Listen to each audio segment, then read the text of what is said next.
Halo guys, perkenalkan nama saya Maria Mutiara Lustati, NPM 19508263.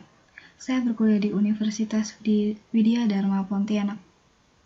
Di sini saya akan melanjutkan yaitu bab 7 mengenai pandangan sosial konsumen. Pada poin pertama yaitu pengaruh keluarga konsumen. Keluarga dapat mempengaruhi perilaku konsumen. Keluarga adalah organisasi pembelian konsumen yang paling penting dalam masyarakat. Keputusan pembelian keluarga tergantung pada produk, iklan, dan situasi. Seseorang umumnya berpartisipasi dalam kelompok selama hidupnya, yaitu keluarga, klub, dan organisasi. Posisi seseorang dalam setiap kelompok dapat diidentifikasikan dalam peran dan status. Setiap peran membawa status yang mencerminkan penghargaan yang diberikan oleh masyarakat. Para anggota keluarga dapat mempengaruhi dengan kuat terhadap perilaku pembelian. Kita dapat membedakan dua macam keluarga dalam kehidupan pembeli. Yang pertama, keluarga sebagai sumber orientasi yang terdiri dari orang tua. Yang kedua, keluarga sebagai sumber keturunan. Di sini adanya hubungan yang saling mempengaruhi antara suami, istri, dan anak. Studi tentang keluarga dan hubungan mereka dengan pembelian dan konsumsi adalah penting, tetapi kerap diabaikan dalam analisis perilaku konsumen. Baik, dalam analisis perilaku konsumen, ada dua alasan penting. Yaitu pertama, banyak produk yang dibeli oleh konsumen ganda yang bertindak sebagai unit keluarga. Rumah adalah contoh produk yang dibeli oleh kedua pasangan, barangkali dengan melibatkan anak, kakek nenek, atau orang lain dari keluarga besar.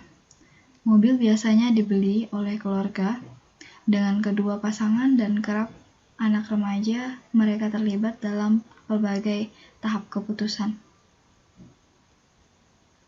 Bentuk favorit dari kegiatan waktu senggang bagi banyak keluarga adalah berkunjung ke pusat pembelanjaan. Kunjungan tersebut kerap melibatkan banyak anggota keluarga yang membeli berbagai barang rumah tangga, yaitu busana dan barangkali bahan makanan. Perjalanan tersebut mungkin pula melibatkan semua anggota dalam memutuskan di restoran fast food di mana untuk membelanjakan pendapatan keluarga yang mereka gunakan.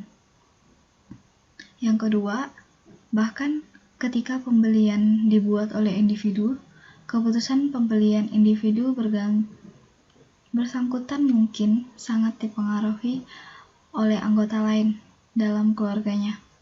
Anak-anak mungkin membeli pakaian yang dibiayai dan disetujui oleh orang tua.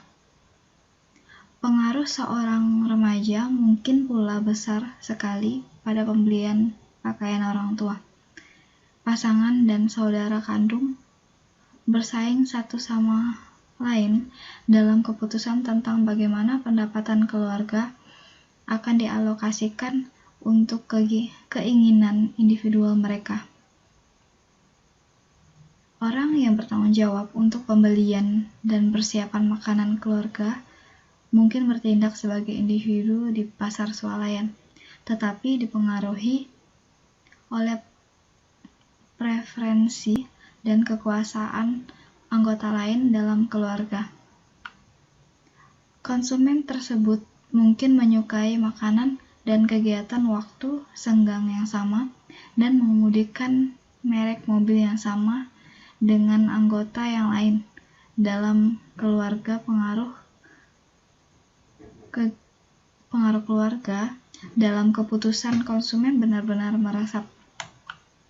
Baik variabel yang mempengaruhi pembelian keluarga atau rumah tangga, yaitu keluarga memiliki pendapatan rata-rata yang lebih tinggi dibandingkan dengan rumah tangga karena jumlah yang lebih banyak dari individu yang bekerja di dalam keluarga. Untuk keluarga maupun rumah tangga, Keempat variabel struktural yang paling memberi dampak pada keputusan pembelian dan yang sedemikian paling menarik bagi pemasar adalah usia kepala rumah tangga atau keluarga, status perkawinan, kehadiran anak, dan status pekerjaan.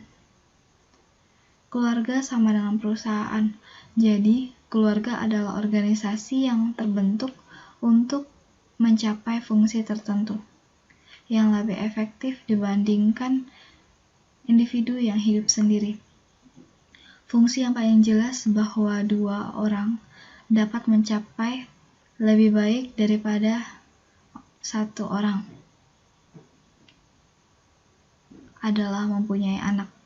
Walaupun analisis konsumen mungkin tidak mempunyai opini mengenai apakah keluarga harus mempunyai anak atau tidak, konsekuensi ekonomi dengan hadirnya anak menciptakan struktur permintaan akan pakaian, makanan, perawatan rumah, perawatan kesehatan, pendidikan, dan produk lain. Anak di dalam keluarga dapat menyebabkan menurunnya permintaan akan produk lain, seperti perjalanan, restoran, pakaian, dan banyak barang yang bebas pilih. Tipe-tipe perilaku pembelian. Menurut Wilkie tahun 1990, tipe perilaku konsumen dalam melakukan pembelian dikelompokkan menjadi 4 berdasarkan tingkat keterlibatan pembeli dan tingkat keterlibatan diferensiasi merek yang dijelaskan sebagai berikut. Yang pertama, budget allocation atau pengalokasian budget. Pilihan konsumen terhadap suatu barang dipengaruhi oleh cara bagaimana membelanjakan atau menyimpan dana yang tersedia. Kapan waktu yang tepat untuk membelanjakan uang dan apakah perlu melakukan pinjaman untuk melakukan pembelian. Yang kedua, product purchase or not, atau membeli produk atau tidak. Perilaku pembelian yang menggambarkan pilihan yang dibuat oleh konsumen berkenan dengan tiap kategori produk atau jasa itu sendiri. Baik, yang ketiga adalah store patronage, yaitu pemilihan tempat untuk mendapatkan produk. Perilaku pembelian berdasarkan pilihan konsumen, berdasarkan tempat atau di mana konsumen akan melaksanakan pembelian produk atau jasa tersebut. Misalnya, apakah lokasi bakery menjadi salah satu faktor yang menentukan konsumen dalam melakukan proses pembelian. Brand and style decision. Keputusan atas merek dan gaya. Pilihan konsumen untuk memutuskan secara terperinci mengenai produk apa yang sebenarnya ingin dibeli. Baik, keputusan konsumsi keluarga melibatkan setidaknya 5 peranan yang dapat didefinisikan. Peran-peranan ini mungkin dipegang oleh suami, istri, anak, atau anggota lain dalam rumah tangga. Peranan ganda atau aktor ganda adalah normal. Pertama, penjaga pintu atau gatekeeper. Inisiator pemikiran keluarga mengenai pembelian produk dan pengumpulan informasi untuk membantu pengambilan keputusan. Yang kedua, pemberi pengaruh atau influencer. Individu yang opininya dicari sehubung dengan kriteria yang harus digunakan oleh keluarga dalam pembelian produk atau merek mana yang paling mungkin cocok dengan kriteria evaluasi itu. Yang ketiga adalah pengambilan keputusan atau decider. Orang yang dengan mempunyai wewenang atau kekuasaan keuangan untuk memilih bagaimana uang keluarga akan dibelanjakan dan produk atau merek apa yang akan dipilih. Yang keempat, pembeli atau buyer.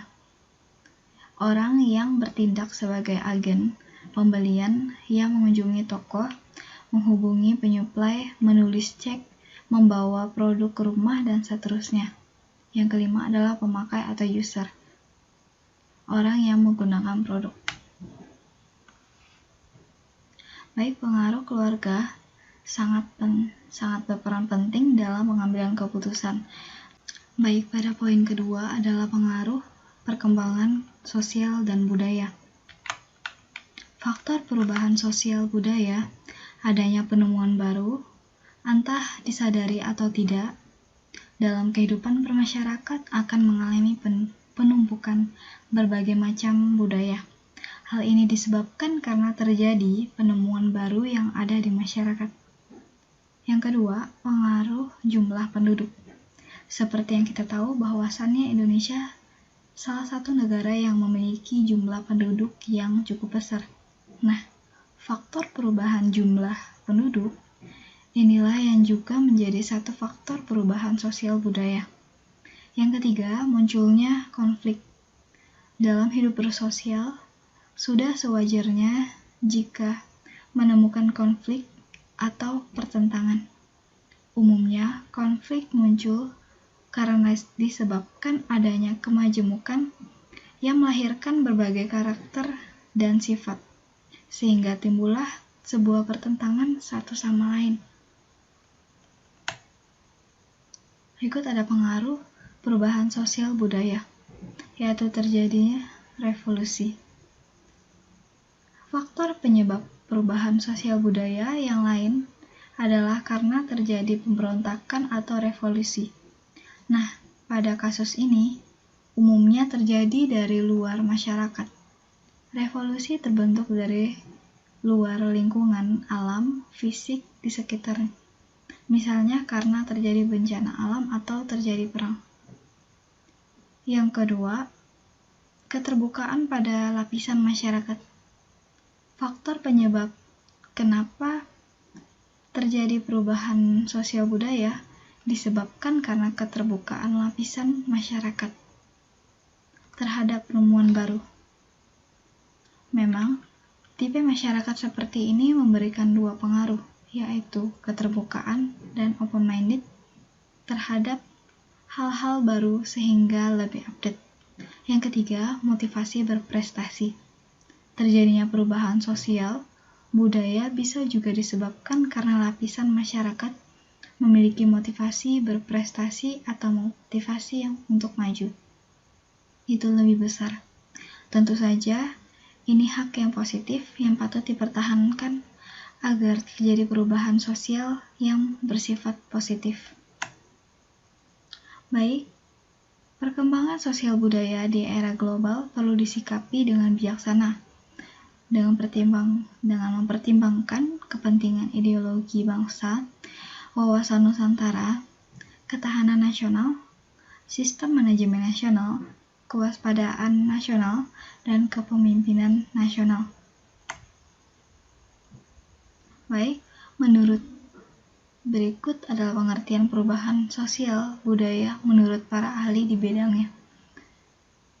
Yang pertama, Hirschman mendefinisikan bahwa perubahan sosial budaya terjadi karena dipengaruhi oleh komunikasi, cara, dan pola pikir masyarakat, termasuk juga dipengaruhi oleh faktor internal dan eksternal.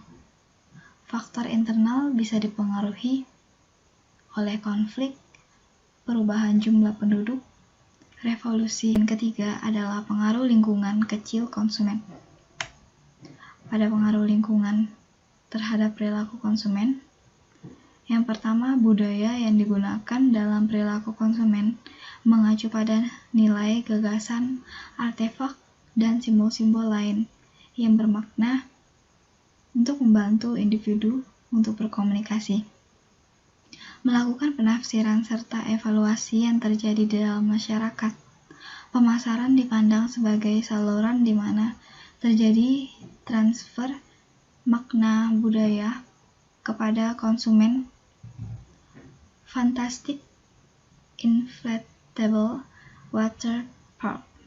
Menurut Philip Kotler dan A.B. Susanto menyatakan bahwa faktor budaya dipengaruhi oleh budaya, yaitu budaya merupakan penentu keinginan dan perilaku yang mendasar. Anak-anak mendapatkan kumpulan nilai, persepsi, preferensi, dan perilaku keluarga, serta lambang-lambang penting. Subbudaya masing-masing. Budaya terdiri atas subbudaya yang lebih kecil yang memberikan lebih banyak ciri dan sosialisasi khusus bagi anggota-anggotanya. Subbudaya terdiri atas kebangsaan, agama, kelompok, ras, dan daerah geografis.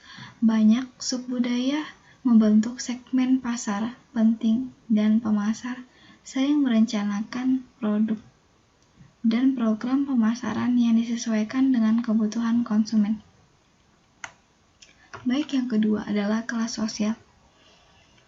Kelas sosial adalah pembagian di dalam masyarakat berdasarkan kelompok sosial yang terdiri dari individu yang mempunyai nilai, minat, dan perilaku yang sama. Konsumen dibedakan atas perbedaan sosial ekonomi yang didasarkan pada tingkat yang paling rendah hingga yang paling tinggi. Status sosial menghasilkan perilaku sosial, perilaku konsumen yang didasarkan pada produk yang dikonsumsi. Misalnya kendaraan, keluarga terdiri dari ayah, ibu, anak-anak, kerap menjadi unit pengambilan keputusan yang utama. Anggota keluarga merupakan kelompok acuan primer yang paling berpengaruh. Kelompok yang terdiri atas ayah, ibu, dan saudara kandung mendapatkan orientasi atas agama, politik, dan ekonomi, serta ambisi pribadi, harga diri, dan cinta. Bahkan, jika pembeli tidak lagi berinteraksi secara mendalam dengan keluarganya, pengaruh keluarga terhadap perilaku pembelian tetap signifikan. Pengaruh yang lebih langsung terhadap perilaku pembelian sehari-hari adalah keluarga prokreasi, yaitu pasangan dan anak-anak. Baik, yang keempat adalah pengaruh pribadi. Sebagai konsumen, perilaku kita kerap dipengaruhi oleh orang-orang yang berbeda di sekitar kita. Konsumen dipengaruhi oleh pendapat pribadi dari orang-orang yang berada di sekitarnya. Bahkan peran opini leader yang memberikan nasihat, saran, dan masukan kepada konsumen berpengaruh dalam pengambilan keputusan dalam proses pembelian. Baik, yang kelima adalah situasi. Perilaku konsumen dapat berubah, kadangkala perubahan ini bisa tidak menentu dan tidak dapat diramalkan, sehingga perubahan ini dapat diprediksi dengan menggunakan penelitian dan dimanfaatkan sebagai strategi. Misalnya pembelian pakaian akan meningkat pada hari raya Idul Fitri, Natal, dan sebagainya. Baik, yang keempat adalah pengaruh strata sosial konsumen. Pengaruh strata sosial konsumen adalah penggolongan masyarakat ke dalam kelas yang bisa disusun secara bertingkat. Strata sosial disebut juga lapisan antara masyarakat. Penggolongan masyarakat ini bisa menimbulkan kelas-kelas sosial. Kelas sosial mengacu kepada pengelompokan orang yang sama dalam perilaku mereka berdasarkan posisi ekonomi mereka di pasar. Seperti sosial di atas, upper class, sosial menengah, middle class, dan kelas bawah, lower class. Kelompok status mencerminkan suatu harapan komunitas akan gaya hidup di kalangan masing-masing kelas, dan juga estimasi sosial yang positif atau negatif mengenai kehormatan yang diberikan kepada masing-masing kelas. Baik, kelas sosial atas atau upper class. Inilah golongan elit yang duduk di hierarki teratas kelas sosial masyarakat. Pendapatan masyarakat kelas ini di atas rata-rata. Gaya hidup mereka cenderung membeli barang mewah dan bermerek. Baik, yang kedua adalah kelas sosial menengah atau middle class. Kelas menengah bisa dikatakan mendominasi masyarakat saat ini. Bisa dibilang kehidupan bisa menengah, cenderung stabil dan teratur. Kelas menengah mampu untuk memenuhi kebutuhan tersier dengan barang-barang seperti fashion, gadget, dan makanan. Baik, yang ketiga, kelas bawah atau lower class. Dilihat dari sisi pendapatan, golongan masyarakat ini memiliki angka penghasilan di bawah rata-rata. Itulah mengapa masyarakat kelas bawah biasanya hidup di bawah garis kemiskinan. Yang kedua, itu mobilitas, yaitu konsep kembar yang berhubungan dengan stabilitas atau instabilitas. Sistem stratifikasi. Suksesi mengacu kepada proses anak-anak yang mewarisi posisi kelas orang tua mereka. Baik pengaruh strata atau kelas sosial dan status terhadap pembelian dan konsumsi. Aspek hierarkis kelas sosial penting bagi pemasar. Para konsumen membeli berbagai produk tertentu karena produk ini disukai oleh anggota kelas sosial mereka sendiri maupun kelas sosial yang lebih tinggi, dan para konsumen mungkin menghindari berbagai produk lain karena mereka merasa produk-produk tersebut adalah produk kelas yang lebih rendah. Baik, terima kasih atas perhatiannya. Sekian.